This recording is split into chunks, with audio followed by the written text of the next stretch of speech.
Hello, and welcome to your November labor market update for the 23 counties of southwest Minnesota. My name is Cameron Mocht, and I am the Regional Analysis and Outreach Manager for the Minnesota Department of Employment and Economic Development. Over the next couple minutes, I will cover the latest labor market updates and provide some insights into changing economic conditions across the region. If you have any questions, please feel free to check out our website and reach out to our team for more information. The big news is that unemployment rates continue to drop across the state, with the state rate falling to 4.6% in October 2020 on a seasonally adjusted basis. That is well below the U.S. rate of 6.9%.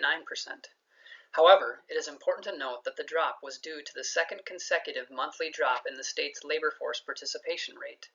The labor force participation rate declined to 67.4% in October from 70.2% in February, prior to the pandemic's effects. The state is now down more than 100,000 workers over the past 2 months, with many choosing to drop out not because they are discouraged or because there aren't jobs available, but because they are staying home to care for children or sick relatives, or to wait until there is less uncertainty in the labor market due to the coronavirus. Though this trend has been much less prevalent in Southwest, the region lost about 4,500 workers in September, then regained them back in October, contrary to statewide trends. At the regional level, southwest Minnesota's unemployment rate dipped to 3.1% in October, not seasonally adjusted. That is the lowest of the 6 planning regions in the state. It is also down from a peak of 7% in May and has remained below the state rate the entire time.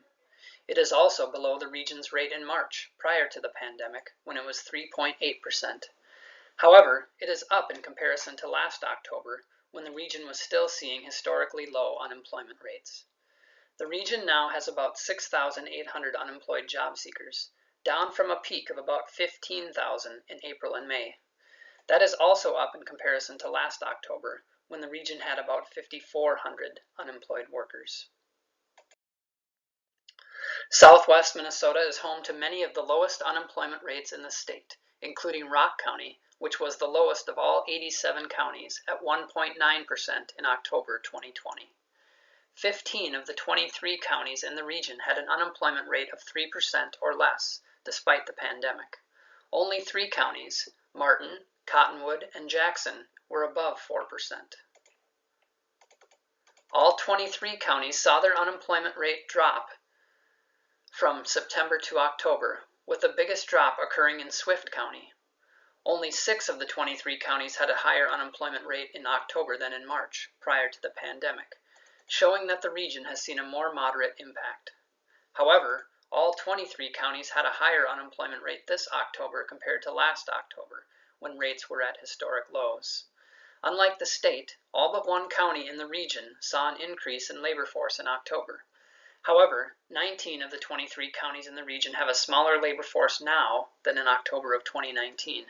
And the entire region is down nearly 7,000 workers over the year.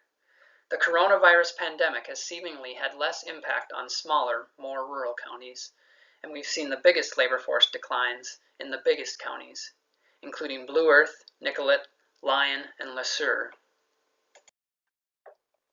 After setting new record highs the past 2 years, the number of job vacancies in southwest Minnesota fell by 5,500 in the second quarter of 2020. Matching levels last seen from 2014 to 2016. The 44% drop in the region was far and away the largest decline of the 6 planning regions in the state, which overall saw job vacancies decrease by about 24% between 2019 and 2020. Still, employers in southwest Minnesota reported nearly 7,000 openings this summer, showing demand for job seekers despite the coronavirus pandemic. Like most of the rest of the state, Southwest saw drops in hiring demand in major industries including manufacturing, healthcare and social assistance, and leisure and hospitality. Combined, those 3 industries saw 2,650 fewer vacancies this summer compared to 2019, a nearly 50% decline. However, no industry suffered a bigger decline than agriculture, which sliced more than 1,500 job openings over the year, despite a much more favorable spring planting and fall harvest season. The region also experienced big drops in demand in white-collar industries including professional and technical services, finance and insurance, and real estate rental and leasing, which showed a nearly 95% cut in openings compared to last year. In contrast, Southwest saw an increase in job vacancies in 5 industries, led by more than 3 times as many vacancies in wholesale trade, as well as smaller bumps in educational services and public administration. The drop in lower paying vacancies over the year led to a higher median wage offer overall, which is good news for job seekers. After enjoying a 14% rise over the past year, the median wage offer hit $15.81 in Southwest Minnesota, the highest on record. This included wage increases in 18 of the 20 industries, with only construction and educational services providing lower offers this year compared to last. The median wage offer increased nearly $2 overall, but gains ranged from less than $1 more per hour in administrative support and waste management services and healthcare and social assistance, to more than $10 more per hour in professional and technical services and the hard-to-fill and in-demand transportation and warehousing openings. Encouragingly, wage offers for frontline workers in both accommodation and food services and retail trade jumped around $2.50 per hour over the year as employers struggled to attract and retain workers. Anecdotal reports suggest that many workers also received hazard pay for their work during the coronavirus pandemic, helping to prop up wages in these and other typically low-paying industries. Despite the job losses, there is still a lot of hiring demand in Southwest Minnesota. There were more than 3,000 job vacancies posted on minnesotaworks.net, the state's free online job bank. The largest number of vacancies are in retail trade, healthcare, and accommodation and food services, suggesting there may be some difficulties drawing workers back in with this level of uncertainty. The jobs in highest demand include registered nurses, nursing assistants, and personal care aides, truck drivers, software developers and customer service representatives, retail sales workers, and production occupations. CareerForceMN.com has been sharing this information with job seekers through a series of press releases, blogs, and a dedicated Top 30 Occupations in Demand page on the website. This should be helpful for workers who are waiting on UI or are moving from a temporary layoff to permanent. They can find jobs in demand using the same skills they had from their old jobs, but in a new setting.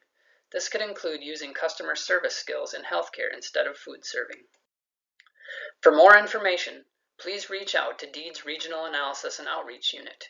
Go to www.mn.gov/deed/data for additional details on the state of the economy. Thanks.